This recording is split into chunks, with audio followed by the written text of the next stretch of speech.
do it, but each year it just manages to come down to a real close race, and that's really what it's all about. All right, green flag is back out, Al. We are underway, and Steve Park once again jumps to the front, and he's the 11 of Lemke and the 6 of Mike Stefanik.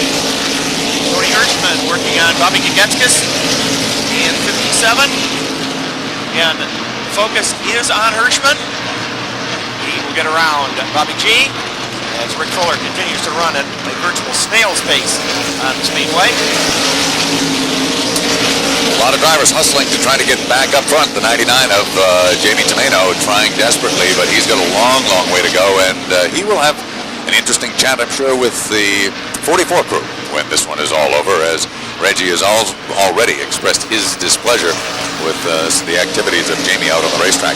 Meanwhile, Steve Park is just running away from Ed Lemke and the 6 of Mike Stefanik. Meanwhile, Jerry Marquis slides underneath the 14 car and he makes it a nice clean move. So Marquis, with car number 21, the Art Barry machine, has now moved into the 4th spot. That puts Tommy Bowles back into 5th. Bert Marvin is in the 6th position. That's how they run, with 113 up on the scoreboard. Things are really getting heated for second place.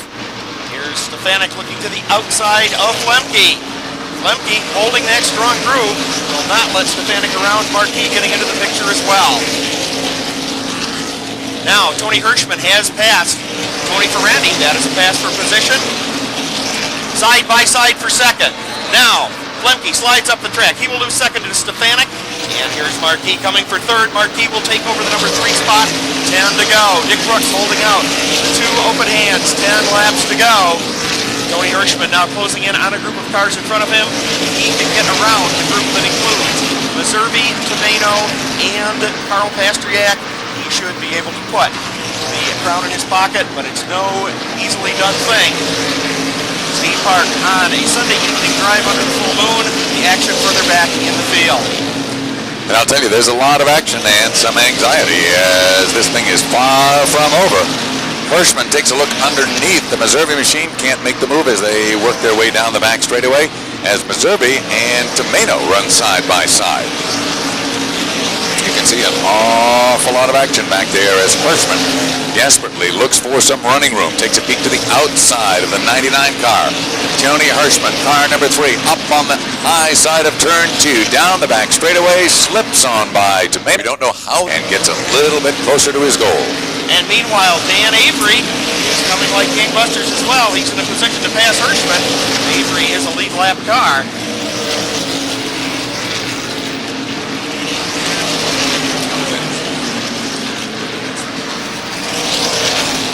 And we've got a spin down here in turn number 1. Yellow flag is out.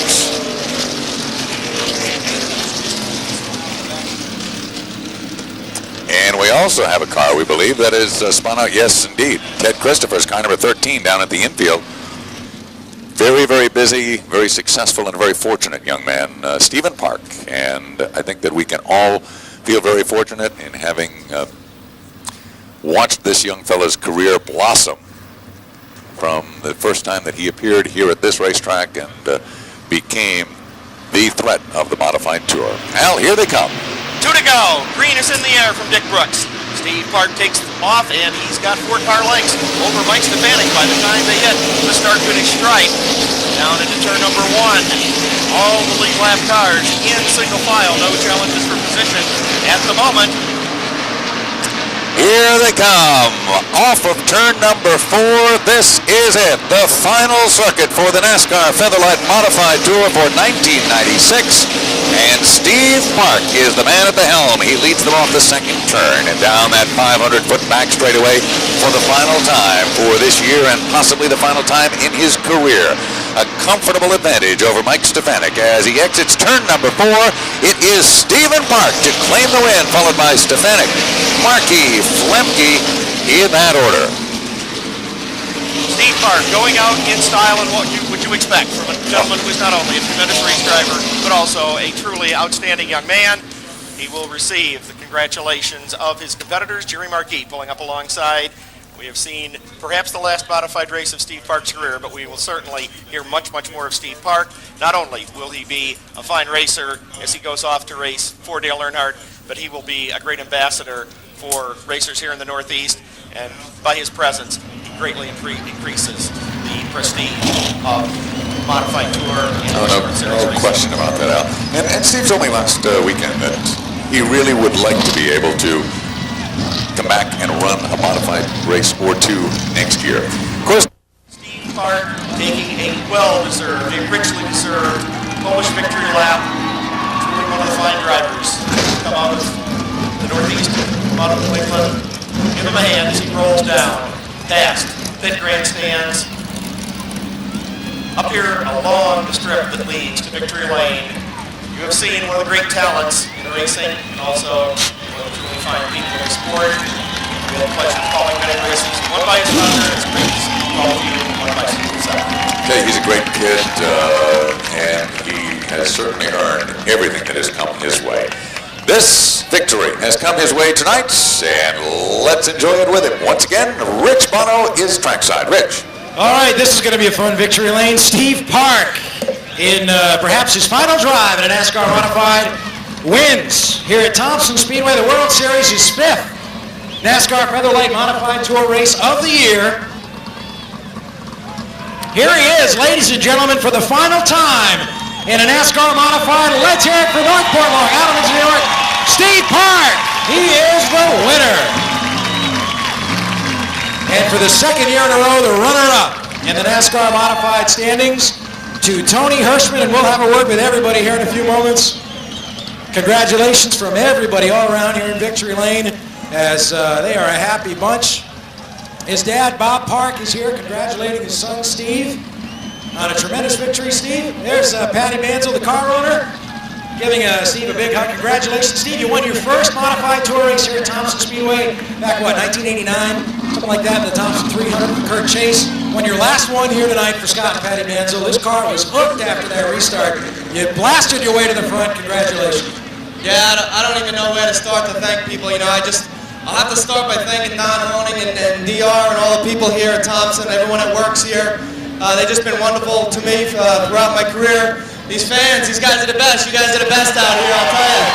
And, I got to thank my crew.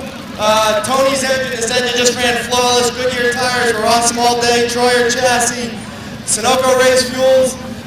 Scott and Patty and my whole crew, they just did a great job. Had an awesome pit stop, and we were able to take the Sunoco Chevrolet up to the field tonight. Hey, you drove it hard at the last caution there. Mike Stefanik and his crew thought they had something for you, but you were able to just blast away at the restart. Yeah, me and Mike got the run in there. We were a little bit loose on our first set of tires, and we came in. My crew did a great job of getting us in and out of the pits and tightening the car up, and we wanted to get a good restart there with only 2 laps to go, and we got a good jump, and we were able to come in victory lane. 9 poles and 5 wins this year, and just about 10, 12 points behind in the race for the championship again for the second year in a row. Great season for you. Congratulations. Yeah, it's been a great season. I'd like to congratulate Tony Hirschman. He's been tough all year, and we came out here and did what we had to do, and unfortunately the points didn't fall our way again, and again a bridesmaid, but I'll tell you what, these modifieds are great. I'm going to miss them. I'm going to miss all the modified fans, and we'll be back to see everybody next year, and hopefully we'll have good luck with Dale and Earnhardt's push car. All right, the best of luck to you in 1997, driving that number 3. Steve Park, ladies and gentlemen, let's hear it. Your winner here tonight at the Thompson International Speedway in the World Series of Speedway Racing, Stephen Park from East Northport, Long Island, New York.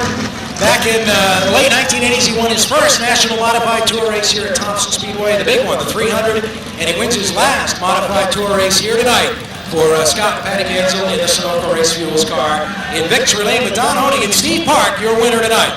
All right, we're going to run over here and find the national champion, Tony Hirschman, for the second year in a row, the third year in a row for Len Bowler.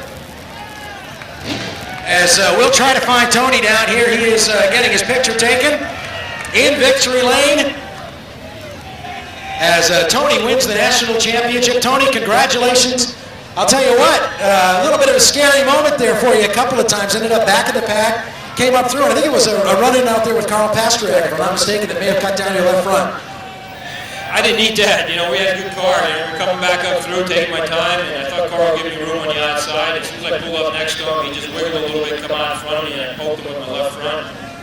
And I could not believe the thing started going flat. We were riding around. I was like, holy shit, we're going to have to run this thing to the end on the rim. And lucky that caution come on the end here, I could get in and get it off and another tire on. But I don't know why he's got to come down to this such suspension like this every year. That's close, you know, but you know, it gives you guys a lot to talk about. And I'm sure getting too old for this stuff coming this close, you know.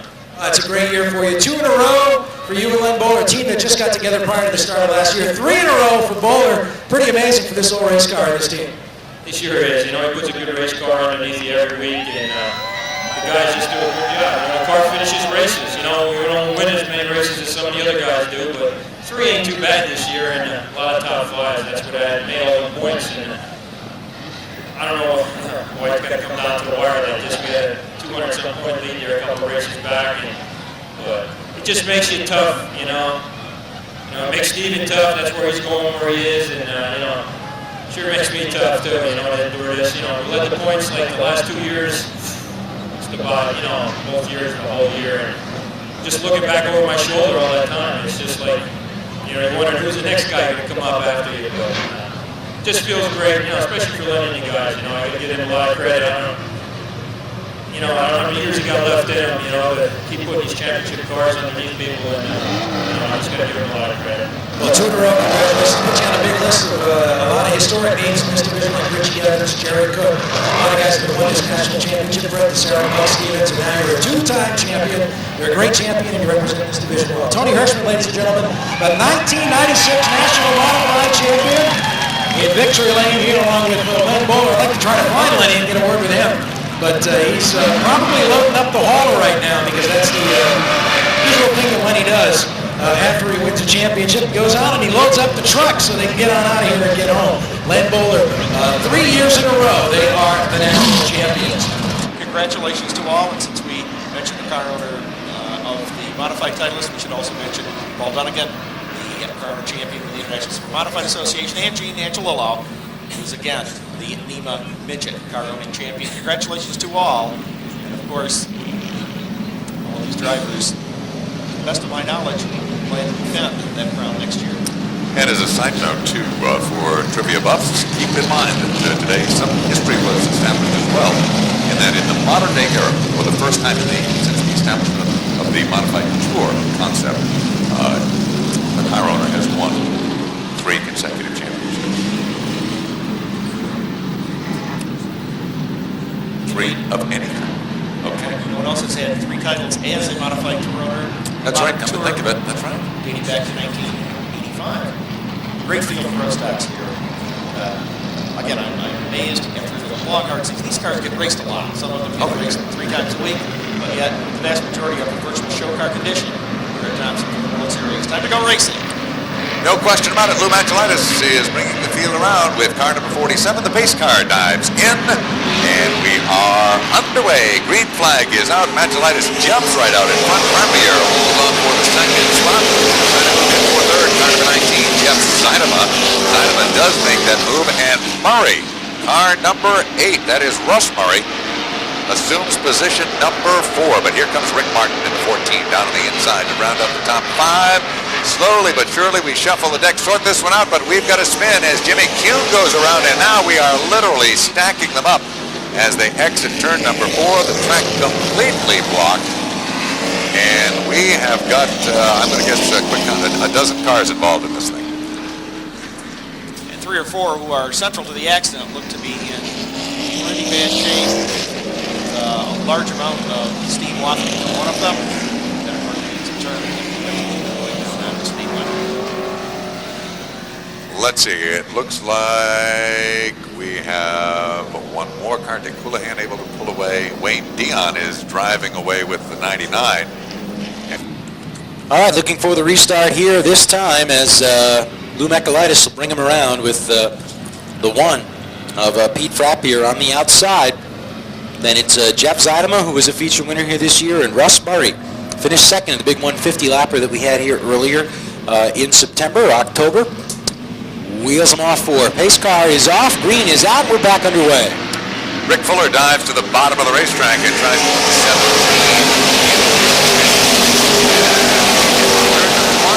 And the 47 of Manchulitis up on the high side. The A1 of Frappier gets squeezed right up against the wall, but everybody makes it through. And it looks like we have A couple of cars going around in turn 3 2. cars in all. 66, Marty Pike around. He is still underway. Frank Colson trying to pull back out on the racetrack, but we are going to go to yellow. Ooh, right, the leaders coming off, and now Jimmy Kuhn goes around as a result of getting on the binders a little too hard. All right, so Colson pulls out. We still have another car that is That's the 62. in the infield. It sure is. John Shortell. Shortell. With car number 47. That is the A1 of Pete Frappier. Pace car dives in. Here they come, and Frappier gets a good run on the outside. They're even, Steven, and the green is out. All right, we're underway once again as they rumble back into the first turn. Lee Manchulitis on the inside in that number 47 as the field slides around in 1 and 2. Manchulitis with the lead over Pete Frappier. Jeffrey Zeidema still there in third spot. Here comes Radical Rick along with Russ Murray as they rumble back to the line. Here comes the one, Frappier down to the bottom, trying to take the lead away as we lap number 3. Oh, and contact is made. Frappier spins Manchulitis, and here we go again.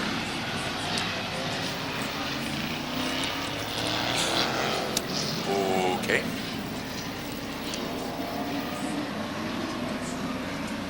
Started right up in front as we also see Rick Fuller heading in from damage. It started right with the race leaders as Pete Frappier tried to get a run under Lou Manchulitis, and the two made contact, and Manchulitis wasn't able to save the car. They both went around, and He did this many times. Accidents are they are strictly accidents. They're totally unavoidable, and they happen and unfortunately collect up some race cars. And then you have situations that are absolutely needless. No need for, with 3 laps on the scoreboard. Well, at any rate.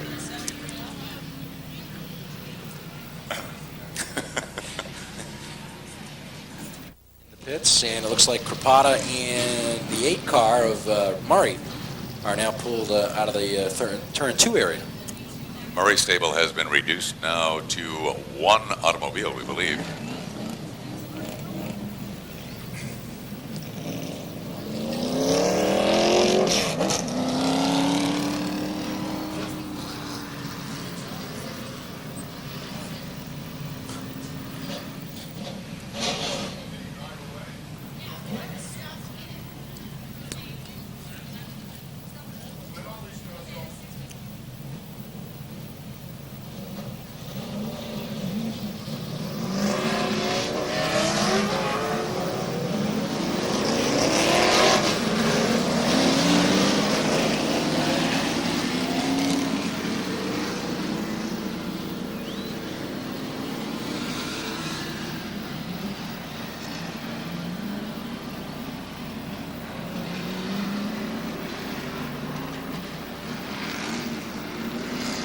With 3 down, scheduled of 32 to go in this one for the Pro Stocks.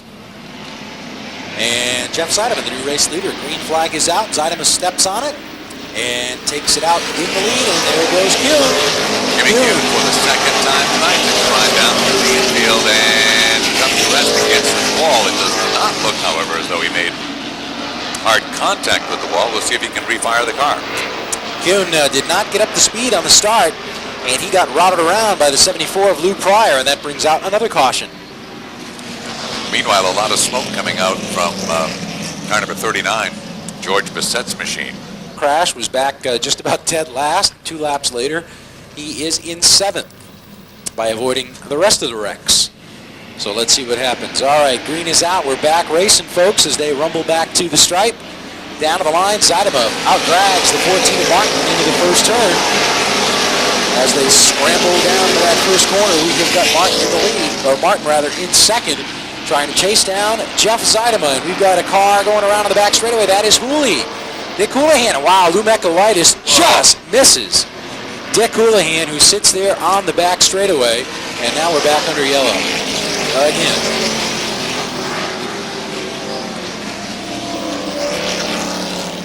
Hooley restarts the car.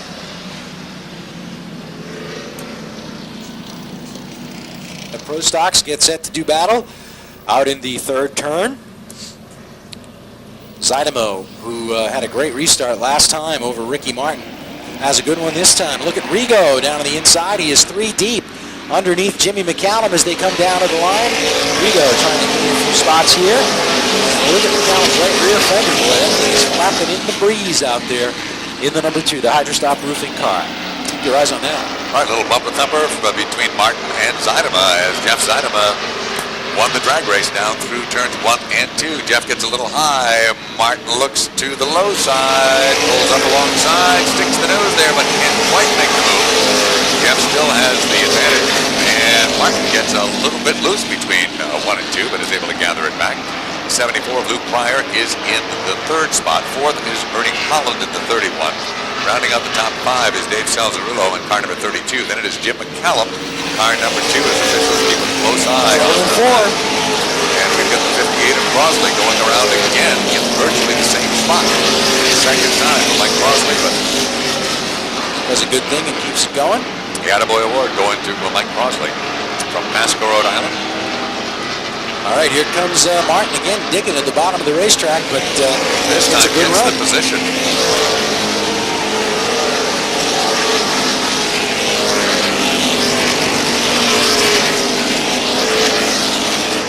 Job there for Ricky Martin as he gets by Zytama. Lou Pryor's up to 3rd, Ernie Holland is 4th, and Dave Salzarulo looking strong out there. Saz right now running in the 5th spot with McCallum in 6th, Rigo 7th, Dion 8th. And we've got trouble in 4. We've got a couple of cars together. Marty Pike and Chris Ignazio bring out the yellow with 8 laps complete. Ignazio is up against the wall, but Pike able to pull away in the 66. There goes Chris Ignazio.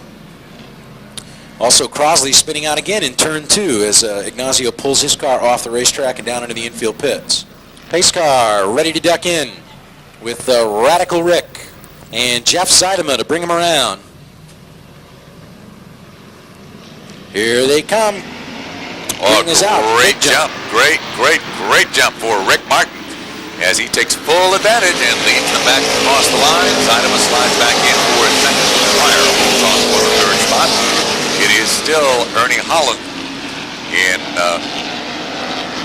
car number 31, running in the 4th spot with the 64 machine now up into position number 5. Off the turn they come. Back down across the line as about the first third of the field is running single file. Then they get stacked back up with Fran Colson down on the inside. Lou Magelitis in the 47 also running the low groove. Rick Fuller with car number 17 pulls up and plays a little bumper tag with the U2, and everybody is okay. Fuller trying to get back into the thick of this thing. Jeff Priest off the pace, and he is going to pull his car down into the infield. Meanwhile, the lead duo have pulled away just a little bit over Lou Pryor and Ernie Holland. George Rigo there in the 5th spot. 6th, Dave Salzarulo. 7th is McCallum. 8th is Dion, and 9th is the 02 of Buzzy Kazanson in that number 02 car. Martin trying to win again. He was 2nd in the points here at Thompson Speedway this year. Won, 3 races, but had a few more DNFs than Dick Houlihan did. And it cost him the 1996 championship. Finished 2nd for the 2nd straight year. He finished 2nd to Mike Wheaton last year. As Wheaton last year took down 3 separate track championships driving 1 race car. So that was quite a feat for Mike Wheaton 1 year ago. All right, lucky number 13 up on the boards this time by as Rick Martin continues to set the pace with the number 14 car. One of the Murrays, that's the 80 of Rob Murray. And so now 3 for 3. All 3 of the Murray race cars out of contention for a win here tonight, which is really kind of too bad because each one of those cars has the potential of winning. All right, coming up on lap 15, 20 laps to go. Next time by for the leader, Radical Rick Martin from Westport, Massachusetts, leading Jeff Zeidema in this NASCAR Winston Racing Series Pro Stock main event. As they come back to the stripe to complete the 15th circuit, it's Martin, Zeidema, Pryor, Holland, and Rigo. Then we go back to Salzarulo in the 32 McCallum, the 99 of Dion, the 17 of Fuller. That's how they run off of turn number 2 and down the back straightaway. Rick Martin with a very comfortable lead now over Jeff Zeidema as Martin finds this Sunday night very, very much to his liking here at Thompson Speedway.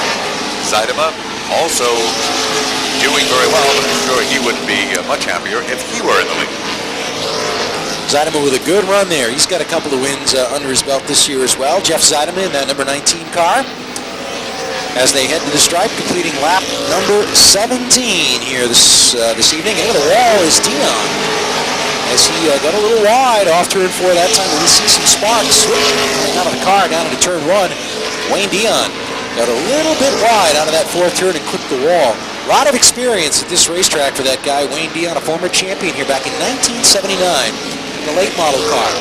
He's got a small block modified championship as well, and has also run very well in the Pro Stocks. Folks, we're at halfway, believe it or not. 18 down, 17 to go as Dion tries to hold off Rick Fuller, but Fuller grabs that position out there on the racetrack, the number 17, Riverside Park Pontiac.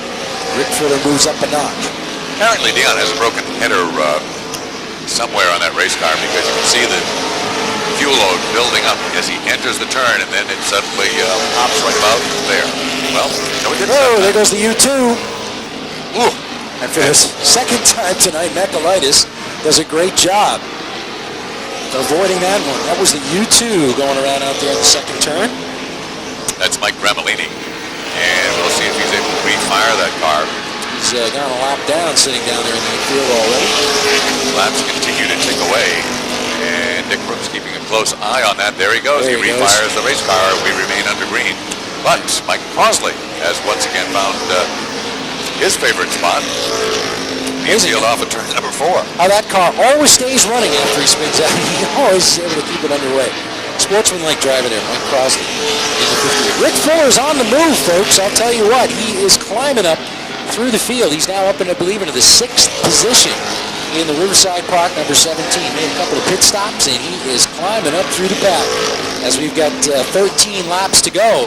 Fuller in 6th, trying to close in on Rigo, but boy, he has got a long way to go to catch Ricky Martin over a straightaway. Separates Rick Fuller from the leaders. And out in 2, Dion gets turned around by Damon Tavaleris.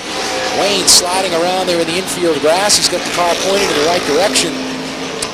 Let's see if Wayno is able to restart the car, and the yellow comes out immediately as Dion is able to get the 99 refired, but the caution had already flown for Wayne Dion.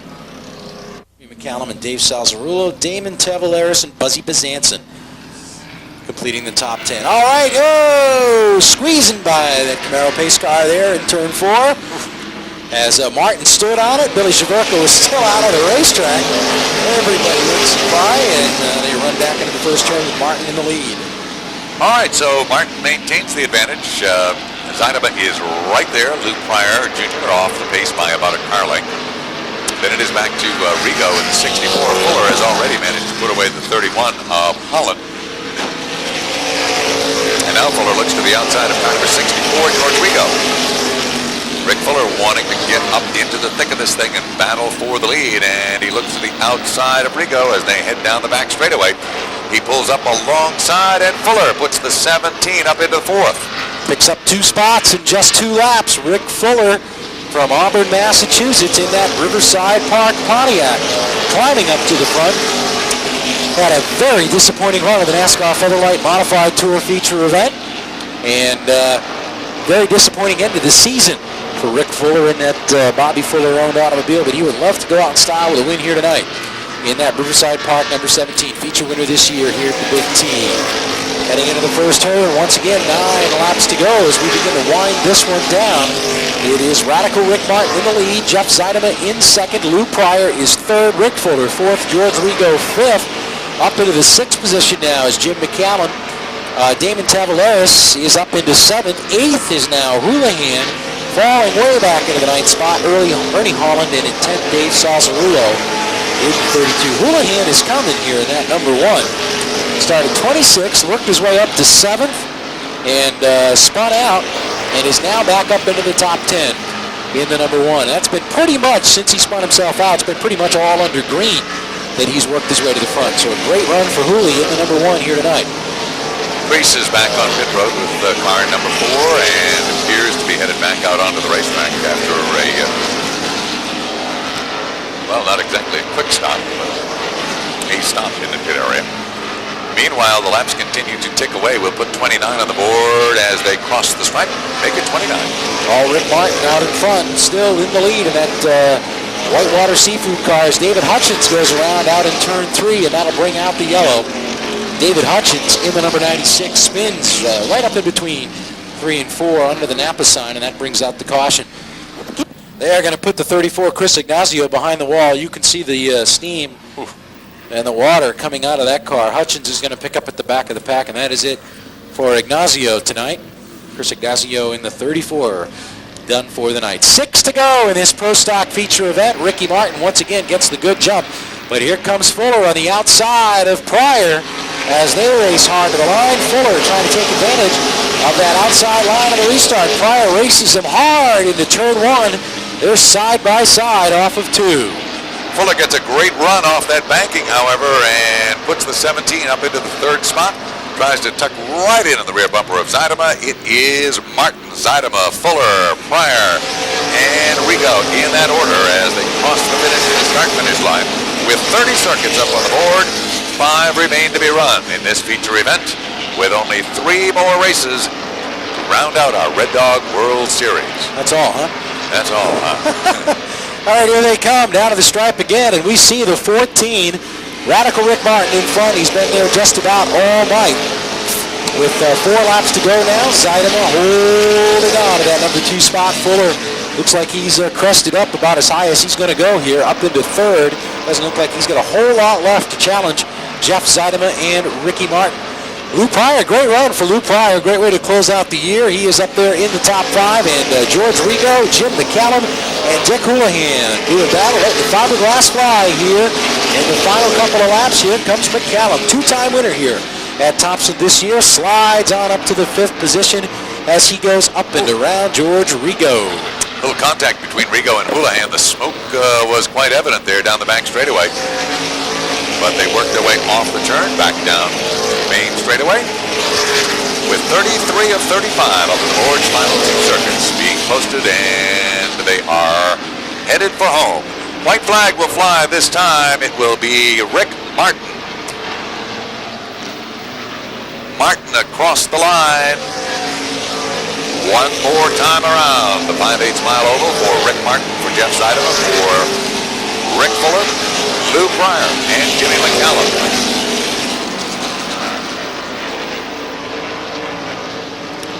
Checkered flag is waving, and here comes your leader and your winner, Rick Martin, followed by Zeidema, Fuller, Pryor, McCallum, and Houlihan.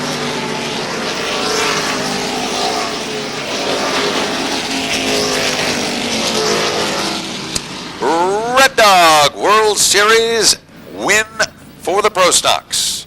It will go into the record books as the property of one Rick Martin, car number 14, as Martin managed to wrestle the lead away from Jeff Zeidema between turns 1 and 2, and then went on virtually unchallenged for the remainder of the event.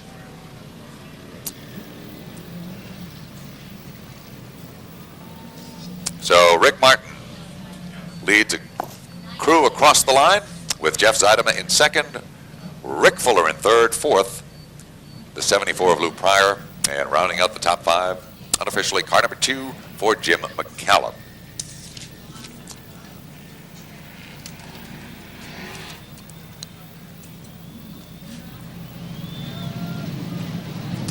Okay, remember the fish sandwich special at the concession stand. The whole package, just $2.99. All right, the man they call Radical Rick has pulled into victory lane here at the Thompson Speedway, is being greeted by Bob Slade and our very own Rich Bono. Rich? All right, Russ Dowd, thanks very much. In victory lane here, Radical Rick Martin nails down another win here at the Big T. I believe this is his 4th win of the year here at Thompson Speedway, 2nd in the track championship for the 1996 racing season, and Radical Rick Martin. Out of the car, ladies and gentlemen, let's hear it for Radical Rick Martin, your winner of the Pro Stock feature event tonight at the World Series. Ricky Martin in fine style. This car was booked up pretty well tonight. Congratulations, Rick. Jeff Zeideman was right there, but he didn't have anything for you tonight. Yeah, it felt real good tonight. I got to thank Edna May, Whitewater Seafood, for giving me such a great car, and Precision Engine to give me the power to put it up front. Also, Australia's Truck and Acne Sanitation. Couldn't do it without you guys. Thanks a lot. Been a great year for you. Track championship out at Seekonk, 5 wins down there, and 4 wins here this year, just short of the championship again, but a great year for Rick Martin all around. Yeah, we just got to thank God on a great year. It was one good, safe year. That's all that matters. All right, congratulations, Ricky. Rick Martin, ladies and gentlemen, is the winner of the Pro Stock feature event tonight in the Precision Engines, Australia's Trucking, and Whitewater Seafood Pro Stock, car number 14. That's it for Victory Lane for the Pro Stock main event, so let's go back upstairs. We have got the Strictly Stocks on the racetrack now, so let's go upstairs to Russ Dowd. Russ? A lot of the heavy hitters right up front. Charlie Bailey in this 94, starting on the pole in this one. Lance Jennison, the defending track champion, will start 3rd. All top runners. Ryan Stone has run pretty well here at Thompson in the past as well, and the 96 champ, Glenn Boss, will start 4th. Look at that, Scott Bronson, brand new done-up race car here. That number 15 will start 5th, and Mike Licio in 6th as we get set to go with this one. Here to go, folks. We've got the Strictly Stocks here, 20 laps. Then we've got the late model stock cars that'll go 25 laps tonight, and then we will close it out with the Thompson Mini Stock feature event that will run a distance of 15 laps tonight as a part of the Red Dog Racing World Series of Auto Racing here at the Big T. Thanks for joining us.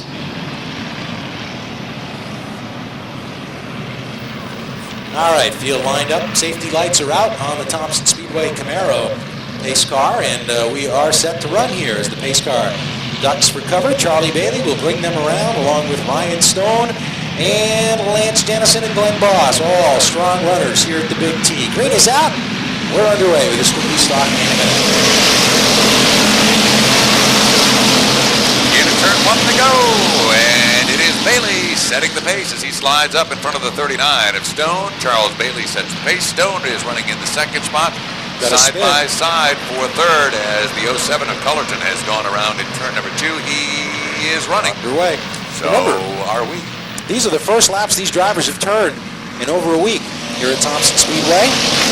They've got no practice today, so right out on the racetrack, right on it, 2x2, side by side, all running for bear as Bill McNeil gets out of shape in turn 2 in that 44 car, but he nicely gathers it in. He won a B-Main earlier this year. He'd never been in a race car before then, and won his very first time out on the racetrack.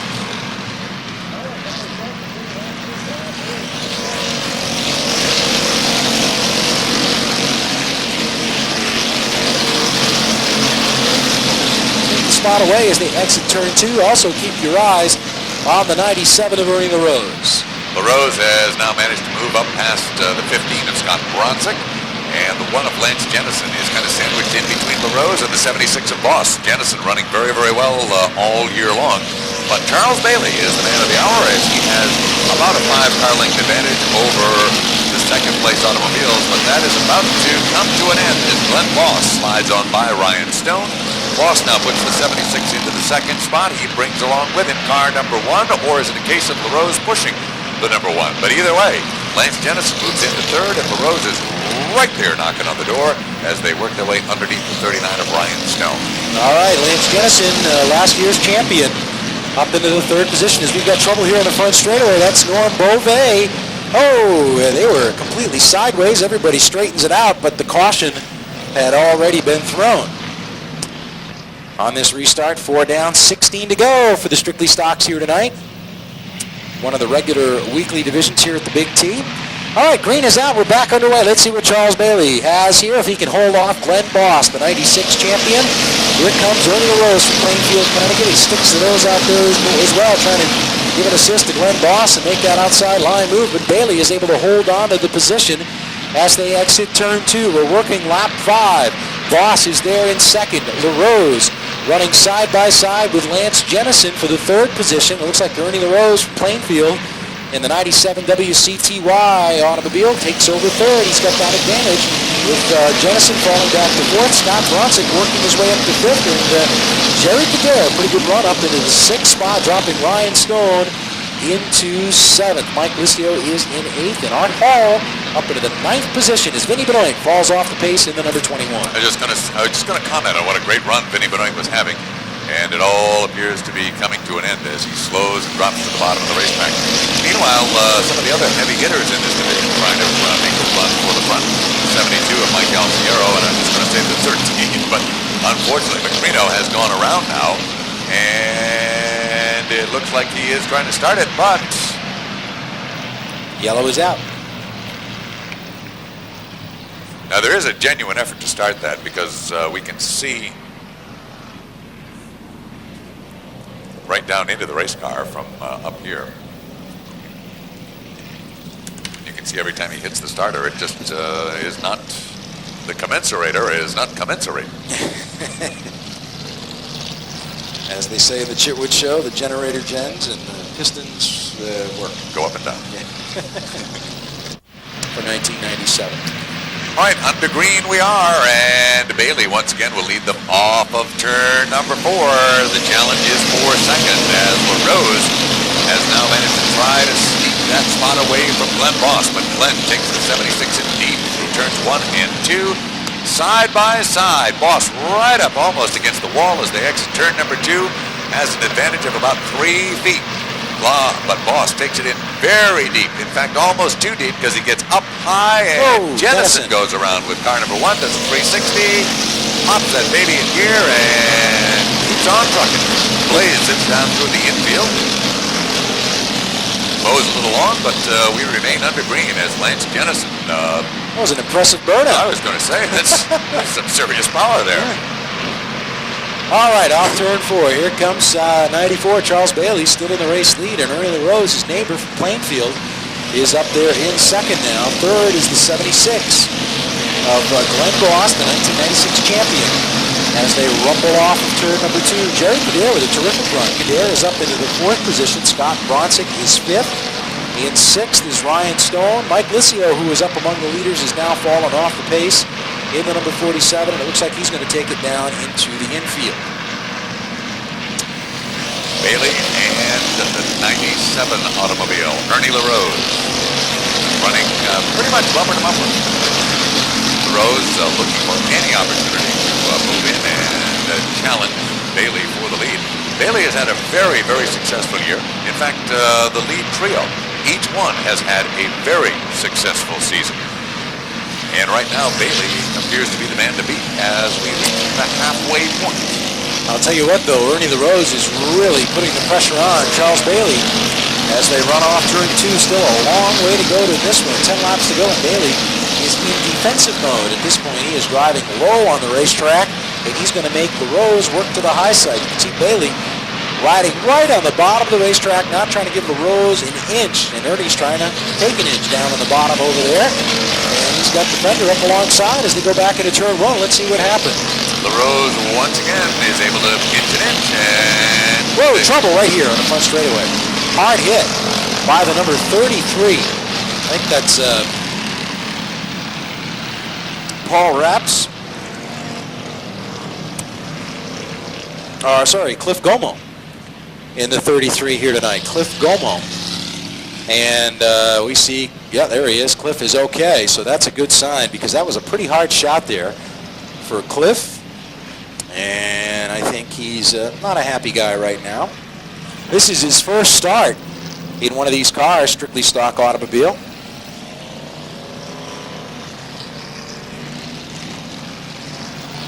And it doesn't appear that he's happy with Scott Souza, driver of the number 6. Cliff will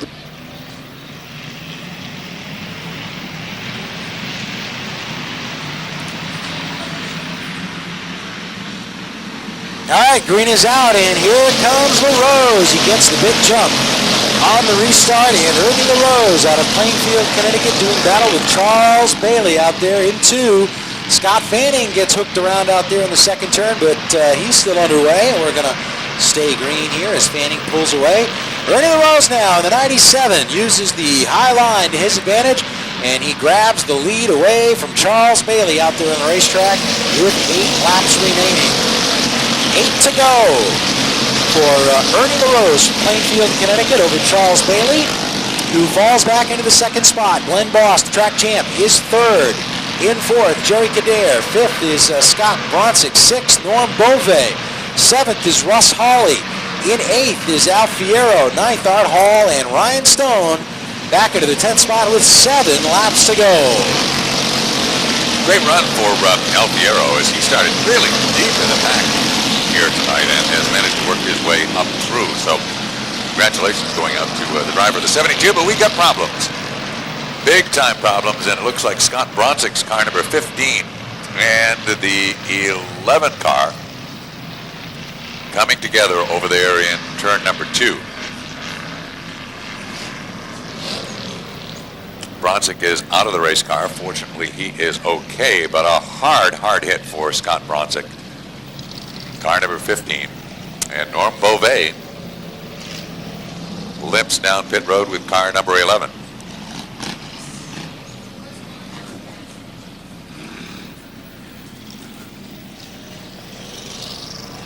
Pretty hard hit for Scott. They just brought that car back out after almost the same kind of crash. Took him out in turn 4 just a month or so ago.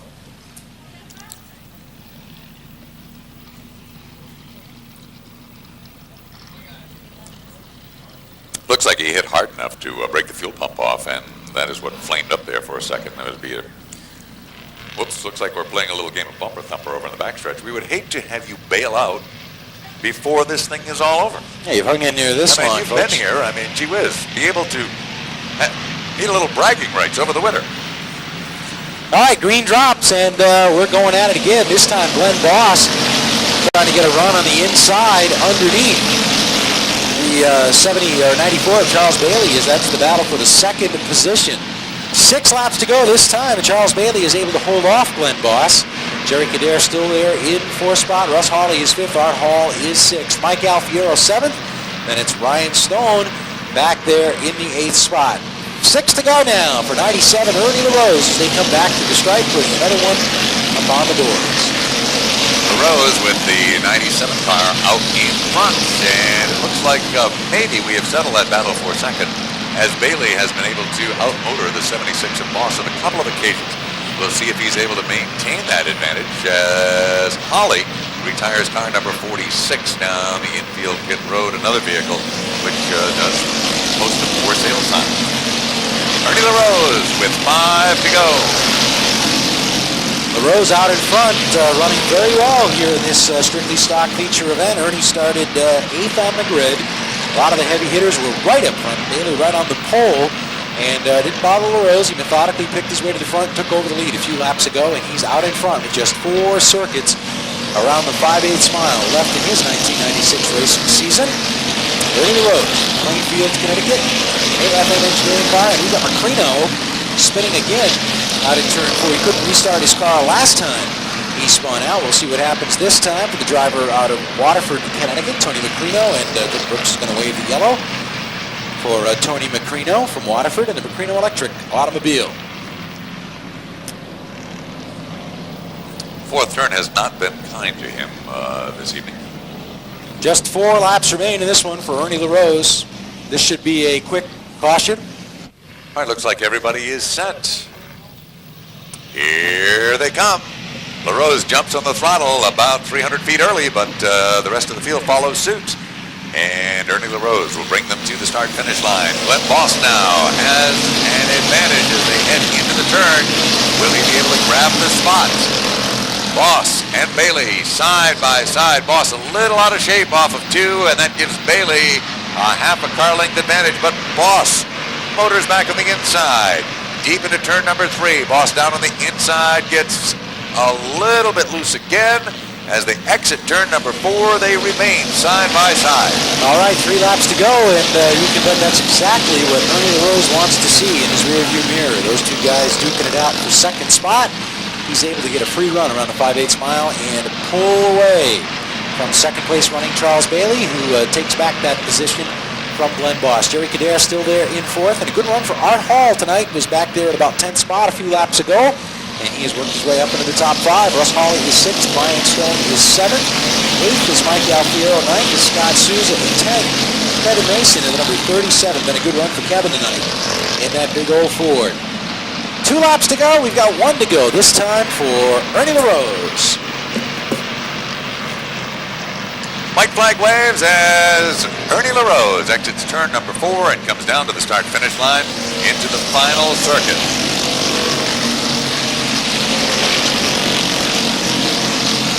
Ernie off of turn number 2, down the back straightaway, LaRose and the 94 of Bailey. Here they come, working their way off of turn number 4, checkered flag waves. It is Ernie LaRose, followed by Charles Bailey, Glenn Moss, Gary Cadere, Art Hall, Russ Hawley, Brian Stone, Mike Alfiero. Followed by the 6th of Scott Souza.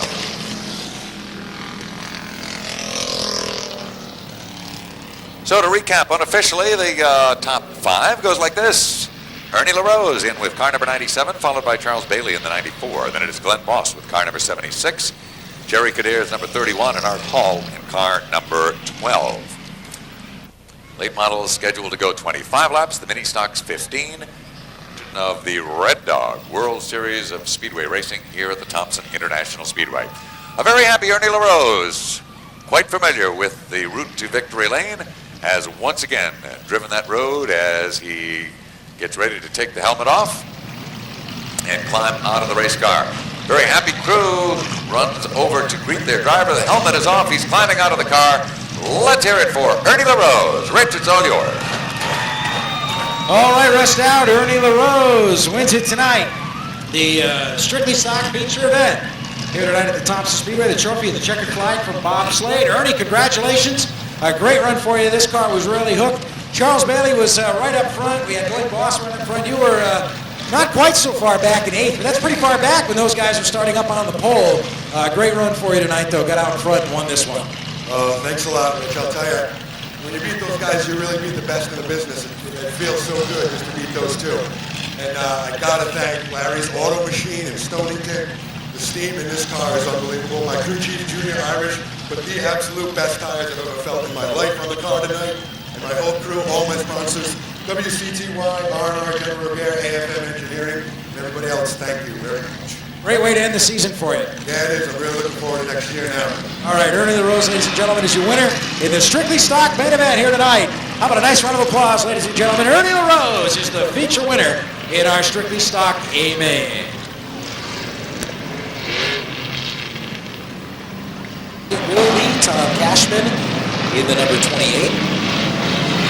4th, Randy Tucker, then it's Fred Susi and Ricky Shaw. Who was on Shaw? Brand new race car. Just brought it out. Races go. Very few laps. In fact, first night out, he had a problem with the race car and backed it into the wall.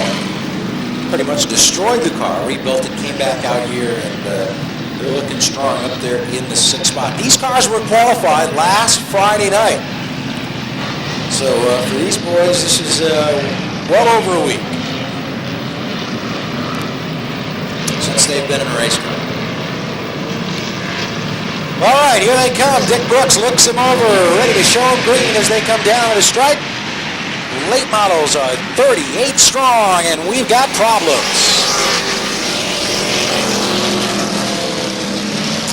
Right here on the start, Randy Tucker is getting clobbered on both ends out there with the 11 car, and he is really the only one to suffer some heavy damage. Charles Bailey in the 94, the Pequot Motorlines car, with a problem.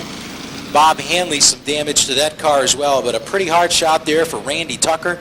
He was your 4th place car and got around coming out of 4. Randy is okay, but you can see a lot of damage both front and rear on the number 11 of Randy Tucker. 25 laps will complete this one, and then the 15-lap mini stock feature event will close out the World Series in the 96 season. All right, green flag is out. We're back underway as they scramble off of turn 4, back down into the first turn. And the drag race down in the corner. Justice on the outside, and the number 7 tries to get a run, and he's going to do it. And we've got a problem in turn 2. The 34 getting together. Also going around is the 9 of LaFleche. The 87 of Haru is around. And one of the car, we're back under caution. I believe that's Alfiero, perhaps in the 82.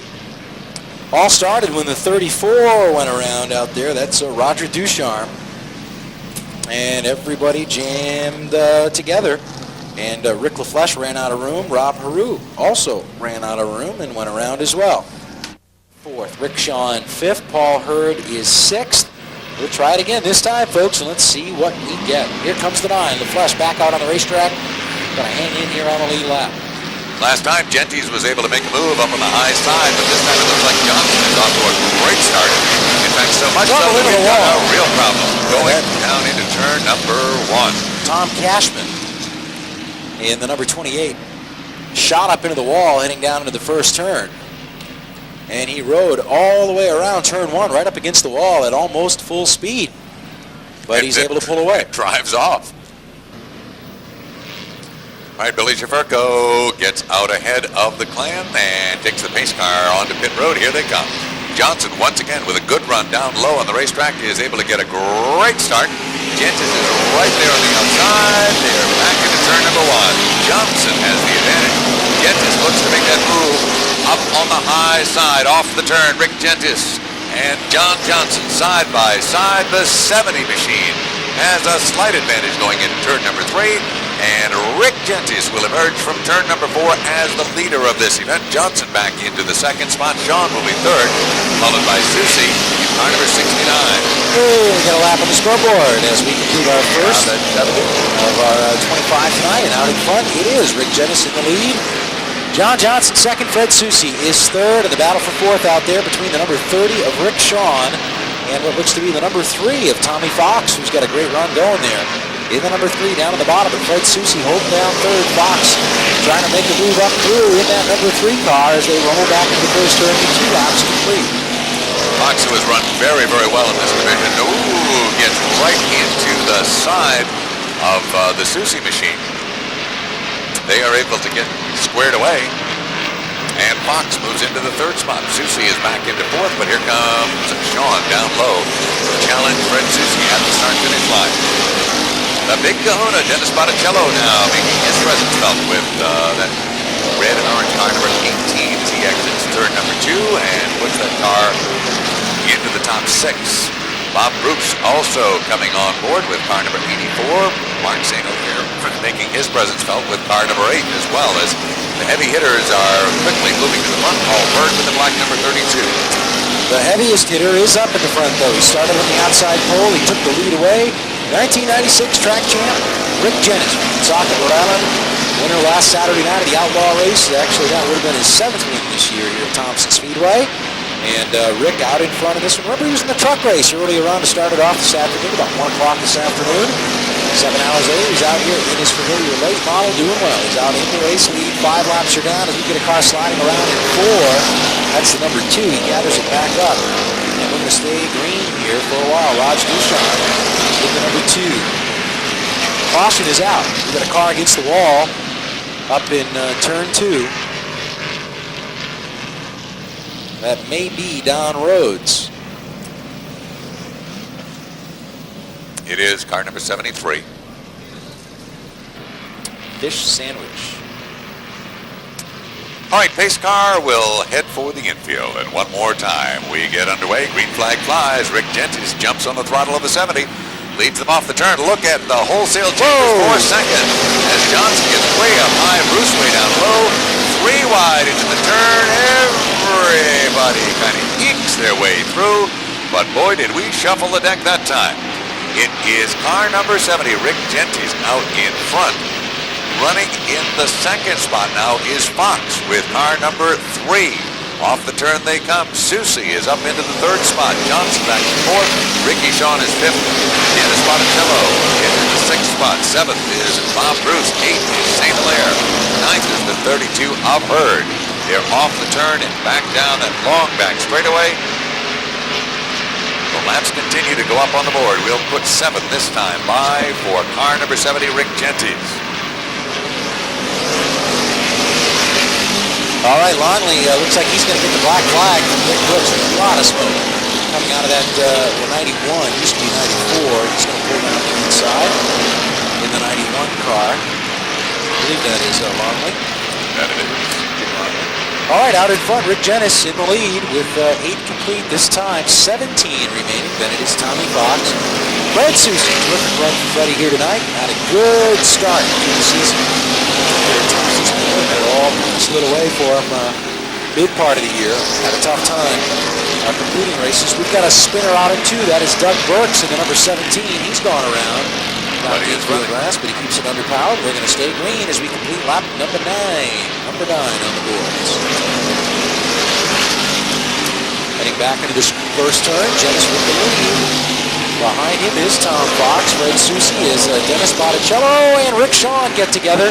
Shawn slides around, makes contact with Bob Bruce, and both drivers miraculously keep underway and don't lose a whole bunch. Bruce lost about 10 spots, but Rick Shawn didn't lose a whole lot. We've got caution as 3 cars get together out on the back straightaway. One of them is Rick LaFleche. The other one, I believe, is the 71.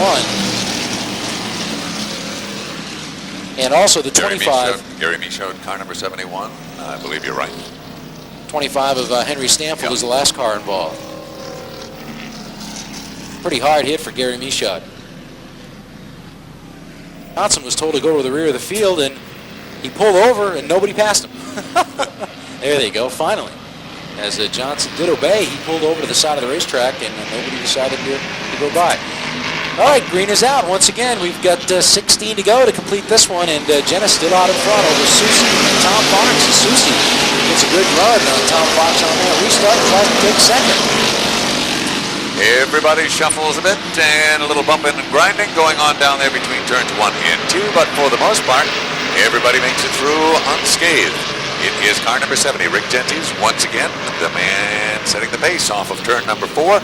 Susie gets a little bit sideways when he does. It opens the door for Fox to stick the nose in the 3 down low. Tom Fox pulls up alongside. He wants to challenge for the second position. As they exit turn number 2 down the back straightaway, Fox grabs the spot from Susie, and Tom Fox is now up into the second spot. Susie is back to third. Then it is the 30 for Rick Shawn, and then they're stacked up side by side with Bob Bruce and Dennis Botticello battling it out for the next spot.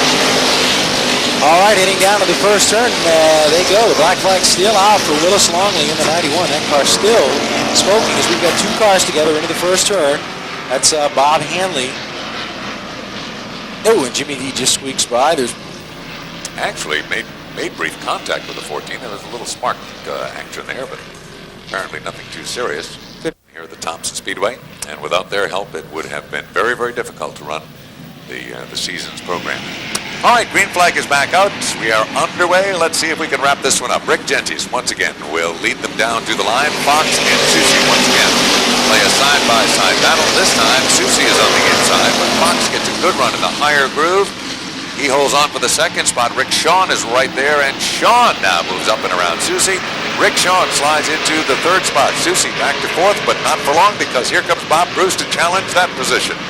Bruce in car number 84 suddenly finds the door is closed and plays a little bumper tag with Susie as they head back into turn number 1. All right, we've got 12 complete as they head down the back straightaway. Gentes still out in front over Tom Fox with Rick Shawn. Good run for him in third as Fred Susie falls back a bit to fourth. Bob Bruce fifth, Botticello sixth.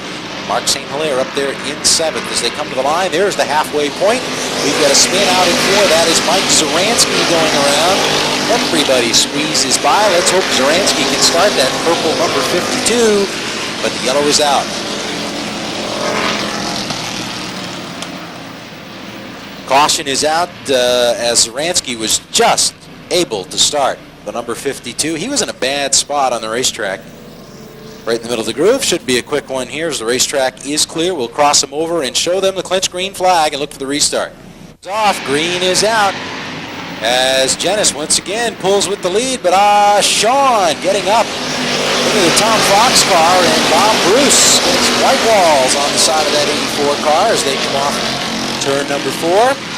Everybody settles down, though, as they make it off the corner and head now down the back straightaway. No, Susie and Rick Sean get turned around. I'll tell you what, that was a lot of trouble right there.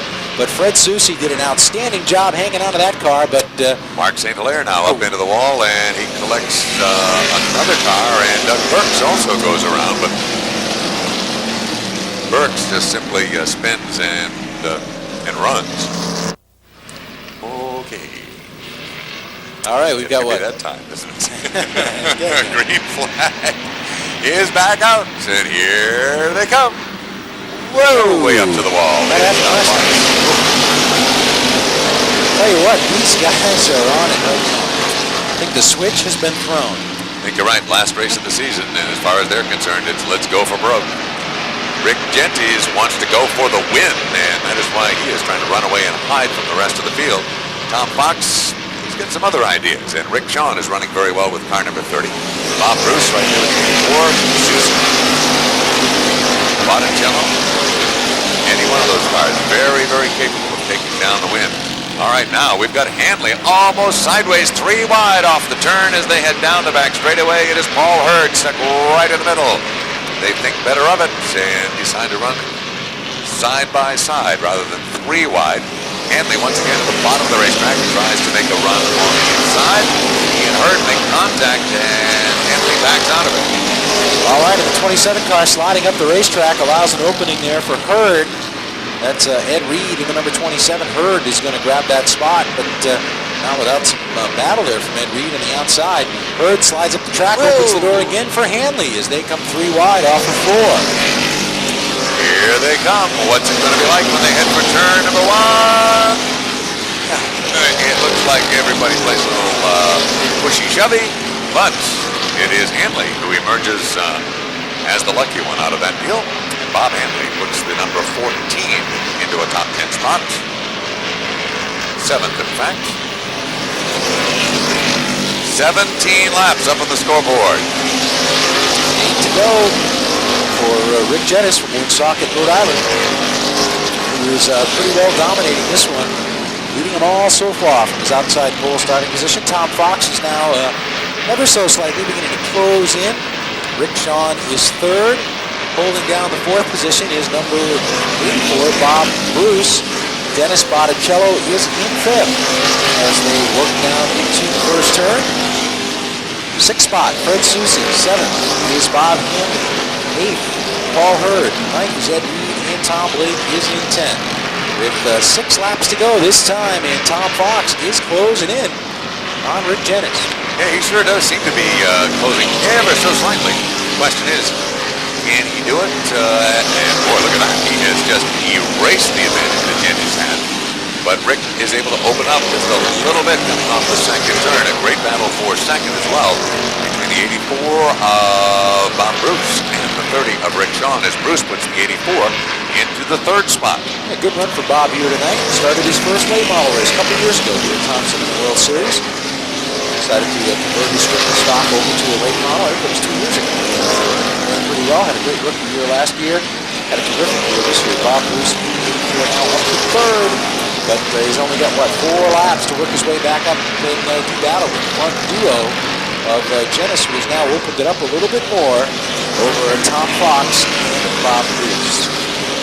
All right, a good battle shaping up still here between, or among members of the Paul Hurd team, the 27 and the 4. They seem to have settled that at least momentarily as Hurd has put the 32 out in front of that group of 3 cars. Meanwhile, 21 posted on the scoreboard. Let's make it 22 as the leader crosses the stripe. This time by, we will get 2 to go. 2 laps to go. Popsicle sticks going up in the air from chief starter Dick Brooks. 2 more for the late model stock cars here tonight. And Rick Jennis trying to win his 7th. Way up high out of 4 with some of the lap cars up in front. And that allows Fox to close in just a little bit. Jennis way out wide. And boy, Len Johnson takes him up the racetrack a bit in turn 1. A lap and a half to go. Rick Jentis in the lead over Tom Fox, Bob Bruce, Rick Shawn, and the big kahuna, Dennis Botticello. 1 lap to go. White flag is displayed this time by, and here comes your leader to collect the white flag from Dick Brooks. One more time around as we've got one car, the 37 car that has spun, but hey, we are back underway, no problem. And it looks like we are headed for home. Ladies and gentlemen, restart for the 37 car. And as we come off of turn number 4, it is the 70, Rick Jentis, followed by the 3 of Fox, the 84 of Bruce, the 30 of Shaw, the 18 of Botticello, the 69 of Susie, the 14 for Hanley, the 32 for Hurd. Car number 70, Rick Jentis.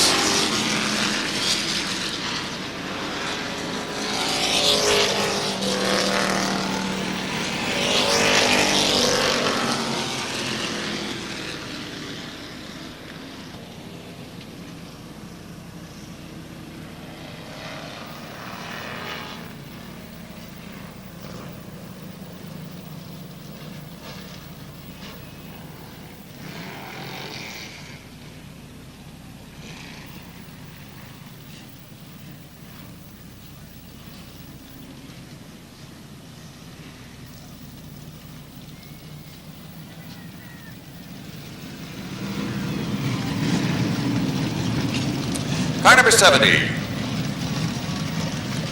Rick Jentis pulls into victory lane, and let's not miss a minute of this. This is a big night as they round out their season here at the Thompson International Speedway. Car number 70, Rick Jentis is your winner. Rich, it's all yours. All right, Russ, thank you very much. Rich Jentis in for the 7th time this year as he nails down the victory. The track champion here at Thompson Speedway comes to victory lane in the number 70, the Mike's Motor Service AJ Fish Trucking automobile. And I guess if you count last Saturday night, his 8th win of the year. Rick Jentis, ladies and gentlemen, is your feature winner. Congratulations, another great run for you tonight. Good job, Rick. Started on the outside pole, a little bit easier than usual for you, but a lot of the heavy hitters were right with you. This car was strong tonight. Yeah, I'll tell you, at the beginning, the thing was unbelievable. The motor was pulling on rails, the car was just going through the turns flawless. Something happened there at lap 17 there. I don't know if I started getting a flat tire or what, but the car started vibrating and started getting away from me. And we just kind of held on. Well, good thing it ended when it did, I guess. Tommy Fox was coming, and he got a little close there at the end, but you were able to still hold him on. Yeah, I think this car had about 2 more laps in it. That was about it. I was done. But held on for the 25 laps. That's all I had to do. Got to thank my crew. They did an excellent job getting this thing out there. And definitely made it a lot easier starting from the outside. Usually we always got to start in the back and work our way up. By the time we get to the front, we burn the tires off. It's a lot easier starting up front. All right, congratulations, Rick. Rick Jentis, ladies and gentlemen, is your winner tonight. He gets the trophies, the checkered flag, and a box of Loctite as the feature winner in our late model stock car main event here this evening. The 1996 late model champion here at the Thompson International Speedway. Rick Jentis out of Woonsocket, Rhode Island, is the winner down here in Victory Lane. 7 regular late model wins this season, plus the Outlaw late model main last Saturday night. Great World Series weekend. Rick Jentis was 2 for 2 in the late models here in World Series 1996.